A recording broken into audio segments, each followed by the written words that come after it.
আসসালামু আলাইকুম। দুইটি দ্রব্যের মূল্যের অনুপাত 5:7, দ্বিতীয়টির মূল্য 17.85 টাকা হলে প্রথমটির মূল্য কত?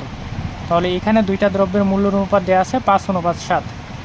তাহলে এখানে ধরে নেওয়া হলো, ধরি এই দুইটা দ্রব্যের মূল্যের অনুপাত যথাক্রমে 5x আর একটা হচ্ছে 7x। তাহলে এই দুইটা ধরে নেওয়া হলো। তাহলে এখানে দ্বিতীয়টার মূল্য দেওয়া আছে 17.85 টাকা।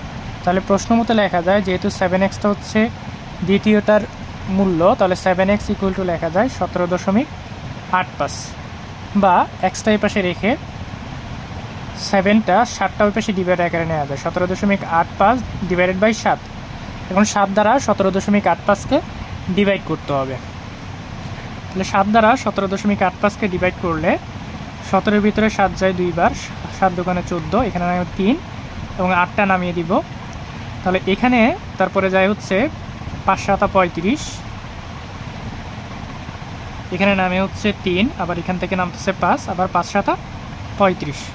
তাহলে এখানে চলে আসে 2-5-5, 2 ঘর আগে দশমিক ছিল, এখানে 2 ঘর আগে দশমিক বসিয়ে দিলাম। তাহলে এক্সের ভ্যালু চলে আসে হচ্ছে 2.55। তাহলে এখানে আমরা প্রথমটির মূল্য ধরে নিয়েছিলাম 5x, তাহলে 5x যেহেতু এবং এক্সের ভ্যালু যেহেতু 2.55, তাহলে 2.55-এর সাথে আমরা আপাতত 5টা মাল্টিপ্লাই করে দেব। তাহলে 5-5 25-এর 5, হাতে আছে 2, 5-5 25 আর 2 হচ্ছে 27, 27-এর 7, হাতে আছে 2, 5 দুগুণে 10 আর 2 হচ্ছে 12। এখানে যেহেতু 2 ঘর আগে দশমিক, 2 ঘর আগে দশমিক বসাই দিলাম। তাহলে এটার মূল্য চলে আসলো 12.75। তাহলে প্রথম পণ্যটার মূল্য হচ্ছে 12.75।